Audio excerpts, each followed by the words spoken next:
दोस्तों आज भले ही आप निरमा यूज करते हो या नहीं, पर मुझे उम्मीद है कि बचपन में देखा गया ये ऐड आपको जरूर याद होगा। Washing powder Nirma, washing powder Nirma, दूध सी सफेदी निरमा से आए, रंगीन कपड़ा भी खिल जाए। ये वही निरमा है जो हमारे बचपन में डिटर्जेंट मार्केट का किंग हुआ करता था। लेकिन ऐसी क्या मिस्टेक हो गई कि इसका मार्केट शेयर 60% से ड्रॉप होकर सिर्फ 6% रह गया। लेकिन जरा रुकिएगा, अगर आपको लगता है कि निरमा मार्केट से गायब हो गई है तो यह आपकी गलतफहमी है, क्योंकि निरमा के फाउंडर करसन भाई पटेल आज भी भारत के सबसे अमीर लोगों में से एक हैं। लेकिन वो कैसे, सब कुछ जानेंगे आज की इस वीडियो में। और हाँ, निरमा गर्ल की इंटरेस्टिंग स्टोरी को भी आप मिस न करिएगा। तो दोस्तों इस कहानी की शुरुआत होती है 1945 से, जब गुजरात के पाटण में करसन भाई पटेल का जन्म हुआ था। इनके पिता खोड़ीदास पटेल एक गरीब किसान थे, लेकिन गरीबी और पैसों की तंगी के बावजूद उन्होंने करसन भाई की पढ़ाई लिखाई से कोई भी समझौता नहीं किया और उन्हें केमिस्ट्री से बीएससी कराई। खोड़ीदास को उम्मीद था कि उनका बेटा पढ़ लिख कर एक अच्छी नौकरी पर लग जाएगा और यही वो तरीका है जिससे उनका परिवार गरीबी से बाहर निकल सकता है। लेकिन करसन भाई तो बिजनेसमैन बनने का सपना देख रहे थे, मगर पिता की इच्छा के चलते उन्होंने 21 साल की उम्र में बीएससी फाइनल करने के बाद एक लेबोरेटरी में लैब असिस्टेंट का काम शुरू कर दिया और फिर इसके बाद से वो अहमदाबाद के लाल भाई ग्रुप के कॉटन मिल्स में काम करने लगे। फिर आया 1969, जब गुजरात सरकार के department of mining and geology में उनकी केमिस्ट की सरकारी नौकरी लग गई और फिर इस नौकरी के चलते परिवार की फाइनेंशियल कंडीशन में थोड़ा बदलाव आना शुरू हो गया। लेकिन दोस्तों 1969 ऐसा समय था जब पूरा देश फाइनेंशियल क्राइसिस से गुजर रहा था और उस टाइम पर लोग 2 वक्त की रोटी के लिए भी स्ट्रगल कर रहे थे। गरीबी और तंगहाली के उस दौर में वॉशिंग पाउडर जैसी चीज एक लग्जरी आइटम समझी जाती थी, क्योंकि मैक्सिमम पॉपुलेशन इसे अफोर्ड नहीं कर पाती थी। ऐसे में कपड़े धोने के लिए साल्ट, सोडा या फिर ऐश यानी कि राख का इस्तेमाल किया जाता था। इस चीज को जब करसन भाई पटेल ने देखा तो उन्होंने अपने केमिस्ट वाली नॉलेज का इस्तेमाल करते हुए एक प्रॉब्लम सॉल्विंग प्रोडक्ट बनाने की सोची, जो था सस्ता और इफेक्टिव वॉशिंग पाउडर। अपने इस आइडिया को हकीकत में बदलने के लिए वो दिन भर अपनी जॉब और फिर शाम में वॉशिंग पाउडर बनाने के लिए एक्सपेरिमेंट किया करते थे। उसी दौरान एक दिन उनकी बेटी निरुपमा जब स्कूल से घर लौट रही थी तो एक कार ने उन्हें जोरदार टक्कर मार दी और इस एक्सीडेंट में निरुपमा की मौके पर ही मौत हो गई। निरुपमा करसन भाई पटेल की सबसे लाडली बेटी थी, इसीलिए उसकी मौत का इन पर बहुत ही गहरा असर पड़ा। अब ये करसन भाई पटेल का प्यार ही था कि उन्होंने अपनी बेटी के नाम को हमेशा के लिए अमर बनाने का फैसला कर लिया। उन्होंने खुद से ये वादा किया कि बेटी के नाम को वो इतना पॉपुलर बना देंगे कि उसे देश ही नहीं बल्कि विदेशों में भी याद किया जाएगा। इसी सोच के ही साथ उन्होंने अपने वॉशिंग पाउडर का काम तेज कर दिया, जिसमें कई बार एक्सपेरिमेंट फेल हुआ, फिर किया, वापस से फेल हुआ और इस तरह लगातार कोशिश करने के बाद एक दिन आखिरकार उन्होंने उस फॉर्मूला को ढूंढ ही निकाला जिसने इंडियन मार्केट में एक रिवॉल्यूशन ला दिया था। एक्चुअली करसन भाई पटेल ने एक ऐसा वॉशिंग पाउडर बना डाला जो फास्फेट फ्री था और इस वजह से यह एनवायरनमेंट के लिए तो बेहतरीन था ही, साथ ही हाथों के लिए भी पूरी तरह से सुरक्षित था। इस वॉशिंग पाउडर का नाम रखा गया था निरमा, क्योंकि करसन भाई अपनी बेटी निरुपमा को प्यार से निरमा कहकर बुलाते थे। साथ ही उन्होंने डिटर्जेंट के पैकेट पर एक छोटी सी लड़की की तस्वीर भी लगाई थी, जो कि निरुपमा की ही सिंबॉलिक थी। अब दोस्तों प्रोडक्ट तो तैयार था, लेकिन दिक्कत थी कि उसे बेचे कैसे। इसके लिए करसन भाई पटेल कई सारे रिटेलर्स से मिले और उन्हें कन्विंस करने की कोशिश की कि वो उनके प्रोडक्ट को सेल करें, लेकिन किसी ने भी उन्हें सीरियसली नहीं लिया। इसके बाद से करसन भाई पटेल के पास 2 रास्ते बचे थे, या तो वो अपने इस प्रोडक्ट को फेंककर वापस अपनी सरकारी नौकरी में खुश रहें या फिर खुद लोगों के घर घर जाकर इसे बेचने की कोशिश करें। करसन भाई पटेल ने दूसरा ऑप्शन चुना। हालांकि उन्हें यह आइडिया नहीं था कि इस प्रोडक्ट को लेकर लोगों का क्या फीडबैक होगा, कोई इसे खरीदेगा भी या नहीं। लेकिन फिर भी उन्होंने एक कोशिश करने की सोची और सुबह ऑफिस के लिए निकलने से पहले निरमा के कुछ पैकेट्स अपनी साइकिल पर बांध लिए। ऑफिस के रास्ते में पड़ने वाले हर घर में उन्होंने अपने इस प्रोडक्ट को इंट्रोड्यूस करना शुरू कर दिया। अब स्टार्टिंग में तो उन्हें कोई खास कामयाबी नहीं मिली, लेकिन जब लोगों ने इनके डिटर्जेंट को यूज किया तो उन्हें ये राख या फिर उस समय मिलने वाली टिकिया के मुकाबले ये एक लाइफ चेंजिंग प्रोडक्ट लगने लगा। जिसके बाद से वो अपने आस पड़ोस के लोगों को भी इसके बारे में बताने लगे और इस तरह के वर्ल्ड ऑफ माउथ एडवर्टीजमेंट के चलते धीरे धीरे निरमा की सेल्स में इजाफा होने लगा। इस सक्सेस का रीजन डिटर्जेंट की बेटर क्वालिटी तो थी ही, लेकिन इसके लो प्राइस ने भी लोगों का ध्यान अपनी तरफ खींचा। क्योंकि उस समय हिंदुस्तान लीवर, जो अब हिंदुस्तान यूनिलीवर के नाम से जाना जाता है, उसका सर्फ मार्केट को डोमिनेट कर रहा था, जिसके 1 किलो का प्राइस था 13 रुपए और इसे खरीदना गरीबों के बस की बात नहीं थी। इसीलिए करसन भाई पटेल ने अपने डिटर्जेंट का प्राइस मात्र 3 रुपए पर किलो रखा ताकि हर कोई इसे आसानी से अफोर्ड कर सके। इतने सस्ते प्राइस में जब इतना कमाल का प्रोडक्ट मिलने लगा तो फिर लोगों ने इसे हाथों हाथ लेना शुरू कर दिया। लेकिन दोस्तों, इसकी पॉपुलैरिटी के पीछे सिर्फ प्राइस और क्वालिटी ही एकमात्र फैक्टर नहीं था, बल्कि वो भरोसा भी एक अहम वजह था जो कि करसन भाई पटेल ने अपने कस्टमर्स को दिलाया था। असल में उन्होंने गारंटी दी थी कि अगर उनका डिटर्जेंट कपड़े साफ करने में फेल हो जाता है तो फिर वो कस्टमर्स का पूरा पैसा वापस लौटा देंगे। इस गारंटी ने लोगों के मन में विश्वास पैदा करना शुरू कर दिया और फिर देखते ही देखते निरमा हर घर में इस्तेमाल होने लगा। अब इससे करसन भाई पटेल को काफी प्रॉफिट हुआ और फिर उन पैसों को उन्होंने वापस से अपने इसी बिजनेस में ही लगा दिया। लेकिन दोस्तों, इस तरक्की से करसन भाई पटेल कुछ खास खुश नहीं थे, क्योंकि उन्हें इन छोटी सी गलियों तक सीमित नहीं रहना था। लेकिन दोस्तों, उनका एम उनसे बहुत दूर था, क्योंकि इस समय वो एक जॉब भी कर रहे थे। साथ ही वॉशिंग पाउडर की मैन्युफैक्चरिंग से लेके पैकेजिंग, डिस्ट्रीब्यूशन और मार्केटिंग सब कुछ अकेले ही मैनेज कर रहे थे। वो इन सब चीजों में इतने ज्यादा फंस गए थे कि उनसे ना तो ठीक से जॉब हो पा रही थी और ना ही बिजनेस। इसीलिए उन्होंने सोचा कि अब वो सिर्फ एक ही काम पर फोकस करेंगे, जिसके लिए 3 साल बाद यानी 1972 में करसन भाई ने अपनी हाई पेइंग गवर्नमेंट जॉब से इस्तीफा दे दिया और फिर अहमदाबाद के पास एक छोटी सी फैक्ट्री लगाकर कुछ एम्प्लॉयज की मदद से प्रोडक्शन और डिस्ट्रीब्यूशन का काम करने लगे। और कुछ इस तरह से करसन भाई की मेहनत ने ऐसा रंग दिखाया कि 1988 तक निरमा मार्केट में एक बड़ा नाम बन चुका था। लेकिन सवाल ये है कि आखिर इतने कम समय में निरमा ने ये कमाल किया कैसे? तो असल में एक शहर से निकलकर दूर दराज के इलाकों में अपने प्रोडक्ट्स को सेल करने के लिए करसन भाई पटेल ने निरमा की रेडियो एडवर्टीजमेंट करने की सोची, जिसके लिए 1975 में इन्होंने पूर्णिमा एडवर्टाइजिंग एजेंसी से कोलैबोरेट किया। और दोस्तों, यहीं से निकल करके आया कंपनी का मोस्ट पॉपुलर जिंगल सबकी पसंद निरमा, जो कि इतना पसंद किया गया कि इसे अगले 33 सालों तक एड्स के लिए इस्तेमाल किया गया।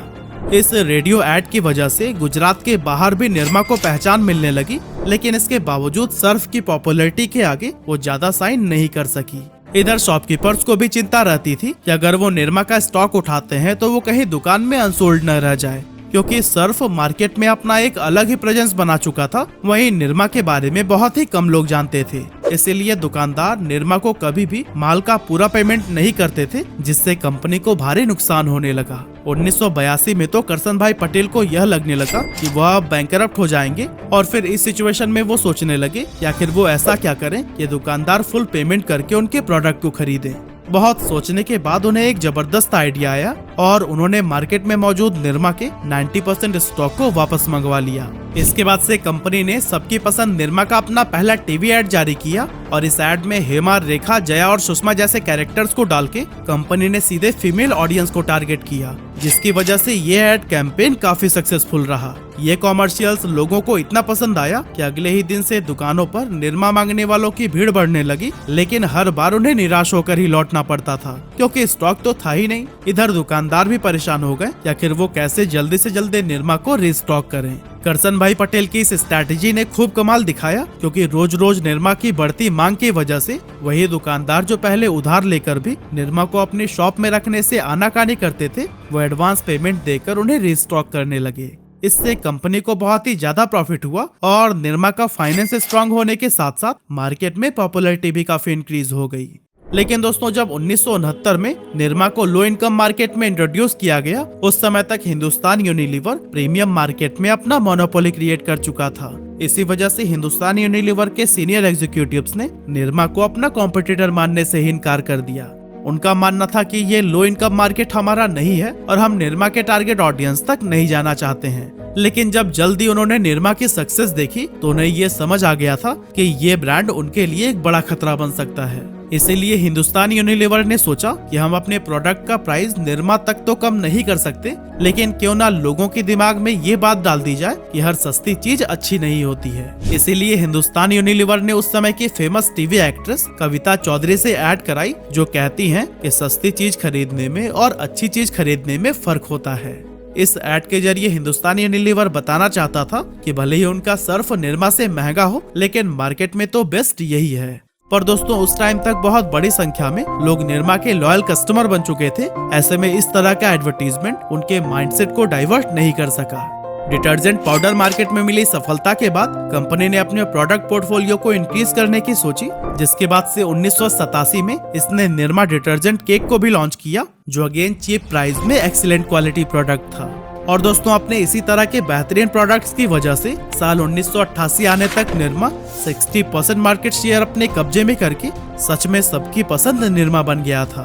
दिसंबर 1998 में जब आर पैनल ने सर्वे किया तो उसमें पाया गया कि निरमा डिटर्जेंट केक मार्केट में मौजूद बाकी डिटर्जेंट केक के मुकाबले पानी में कम मेल्ट होता है और बेटर स्टेबिलिटी प्रोवाइड करता है, जिस वजह से ये कंज्यूमर्स के लिए ज्यादा इफेक्टिव और लॉन्ग लास्टिंग ऑप्शन है। लेकिन दोस्तों 1988 में 60% मार्केट शेयर वाले निरमा के पास 2015 आते आते मात्र 12% मार्केट शेयर रह गया और 2019 में ये कम होकर 6% से भी ज्यादा ड्रॉप हो गया। लेकिन अब सवाल यह है कि आखिर निरमा के साथ ऐसा हुआ क्या कि ये सीधे अर्श से फर्श पर आ गिरा।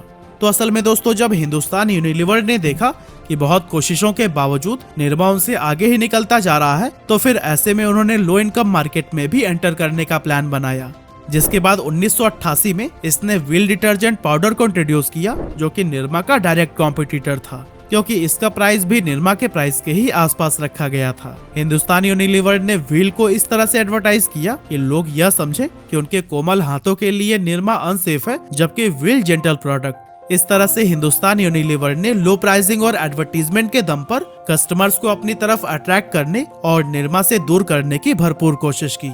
लेकिन दोस्तों उस टाइम पर सिर्फ हिंदुस्तान यूनिलीवर का व्हील ही नहीं था जो कि निरमा को टक्कर दे रहा था, बल्कि मार्केट में एक ऐसा कॉम्पिटिटर भी एंटर कर चुका था जो कि व्हील के लिए भी खतरा बनता जा रहा था, और उस कॉम्पिटिटर का नाम था घड़ी डिटर्जेंट। व्हील के एक साल पहले यानी 1987 में RSPL ने घड़ी को लॉन्च किया, जिसका प्राइस बहुत ही कम रखा गया ताकि rural customers, middle class and lower middle class customers को भी टारगेट किया जा सके। और दोस्तों कमाल की बात तो यह है कि घड़ी की स्ट्रैटेजी भी निरमा के जैसे सेम टू सेम थी। अब जब कंपटीशन बढ़ने लगा तो निरमा अपने हीरो प्रोडक्ट पर ध्यान देने के साथ साथ अपने प्रोडक्ट पोर्टफोलियो में और भी सक्सेसफुल आइटम्स को ऐड करने की कोशिश करने लगा। इसीलिए 1990 में निरमा ने अपना साबुन लॉन्च किया, जिसका ऐड उस समय की मशहूर एक्ट्रेस सोनाली बेंद्रे से कराई गई। और दोस्तों निरमा वॉशिंग पाउडर की तरह इसका भी जिंगल सौंदर्य साबुन निरमा भी काफी पॉपुलर हुआ। अब दोस्तों इन सभी स्ट्रैटेजीज से निरमा को फायदा तो जरूर हुआ, लेकिन इसके साथ ही सस्ते प्रोडक्ट्स को लॉन्च करना लॉन्ग टर्म में कंपनी के लिए नुकसानदेह साबित हो गया।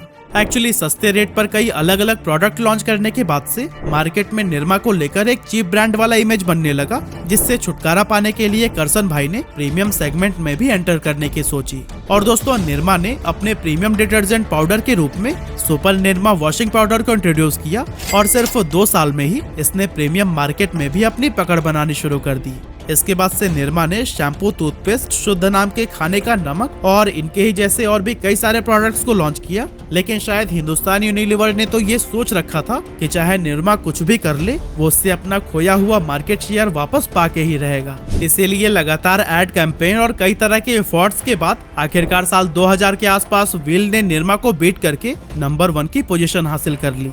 लेकिन दोस्तों निरमा के पिछड़ने की वजह सिर्फ HUL की एड कैंपेन नहीं थी, बल्कि निरमा को लेकर कंज्यूमर्स का परसेप्शन भी बदल चुका था और कंपनी को प्रीमियम सेगमेंट में उतनी पॉपुलैरिटी नहीं मिल सकी जितनी की बजट सेगमेंट में मिली थी। इसीलिए काफी कोशिश के बाद भी निरमा एक चीप ब्रांड होने का टैग रिमूव नहीं कर सका। अब एक तरफ तो उस समय लोगों की परचेजिंग पावर बढ़ रही थी, ऊपर से मार्केट में एक से बढ़कर एक नए नए ब्रांड आ चुके थे। ऐसे में कोई भी व्यक्ति भला उस पुराने निरमा को क्यों ही खरीदेगा जिसमें इनोवेशंस के नाम पर कुछ खास नहीं दिखता। असल में लंबे समय से निरमा ने न तो अपनी पैकेजिंग चेंज की थी और न ही एड जिंगल बदलने का कोई प्रयास किया। हालांकि निरमा को भी शायद मार्केट में बढ़ते कंपटीशन और कस्टमर्स के बदलते परसेप्शन का अंदाजा लग गया था, इसीलिए उसने अपने बिजनेसेस को अलग अलग सेगमेंट में डाइवर्सिफाई करना शुरू कर दिया। साल 1995 में करसन भाई पटेल ने एजुकेशन के फील्ड में भी एंटर करने की सोची और अहमदाबाद में निरमा इंस्टीट्यूट ऑफ टेक्नोलॉजी को एस्टेब्लिश किया। इसके बाद 2003 में उन्होंने इंस्टीट्यूट ऑफ मैनेजमेंट और Nirma university of science and technology की भी नींव रखी। और दोस्तों इसी तरह के अदर बिजनेसेस में डाइवर्सिफाई होने के चक्कर में निरमा ने अपने मेन बिजनेस पर ध्यान देना कम कर दिया, जिसका भरपूर फायदा इसके कॉम्पिटिटर्स को मिलने लगा। लेकिन दोस्तों अच्छी बात तो ये रही कि लगातार गिरते मार्केट शेयर के बाद भी निरमा ने अपने एक्विजिशन की रफ्तार को कम नहीं किया। 2007 में निरमा ने अमेरिका की raw material company Searles Valley Minerals को खरीदा और इस एक्विजिशन के बाद से निरमा वर्ल्ड की टॉप 7 सोडा ऐश मैन्युफैक्चरर्स में से एक बन गया। इसके बाद से 2014 में निरमा ग्रुप ने राजस्थान के निम्बोल में सीमेंट मैन्युफैक्चरिंग की भी शुरुआत की और इस कंपनी का नाम रखा गया नुवोको विस्टा, जिसे करसन भाई के 2 बेटे राकेश और हिरन भाई पटेल संभालते हैं और आज नुवोको इंडिया का 5th लार्जेस्ट सीमेंट मेकर है। इसके बाद से 2016 में निरमा ग्रुप में एक और नाम जुड़ गया, लाफार्ज इंडिया का, जो कि वर्ल्ड की सबसे बड़ी सीमेंट कंपनी लाफार्ज होलसिम की इंडिया यूनिट थी। इसके साथ ही साल 2020 में निरमा ग्रुप ने इमामी सीमेंट को 5500 करोड़ रुपए में एक्वायर किया था। अब एक तरफ देखें तो कंपनी अलग अलग सेक्टर्स में बहुत अच्छा परफॉर्म कर रही थी, लेकिन अपने मेन बिजनेस से हाथ खींचती ही जा रही थी, क्योंकि इस समय तक मार्केट में आईटीसी, यूनिलीवर और गोदरेज जैसे और भी कई सारे कॉम्पिटिटर्स आ चुके थे, जिसे बीट करके वापस से अपनी पोजीशन को हासिल करना शायद अब पॉसिबल नहीं रह गया था। इसीलिए निरमा ने अलग अलग सेक्टर्स में अपने बिजनेस को स्ट्रॉन्ग बनाने के लिए काम करना शुरू कर दिया। आज निरमा ग्रुप डिटर्जेंट और सीमेंट के अलावा कई सारे सेक्टर्स के अंदर काम कर रही है। लेकिन एट द एंड हम यह कह सकते हैं कि बिना किसी सपोर्ट के इतने बड़े एम्पायर की नींव रखना आसान बात तो बिल्कुल नहीं थी। आज करसन भाई पटेल भारत के 63वें सबसे अमीर आदमी हैं और फोर्ब्स के अकॉर्डिंग इनकी टोटल नेटवर्थ $3.45 बिलियन है। अब वैसे तो करसन भाई की उम्र 80 को टच करने वाली है, लेकिन इनके अंदर का जज्बा और कुछ कर दिखाने की जिद के चलते ये आज के जनरेशन के लिए भी आइडल हैं।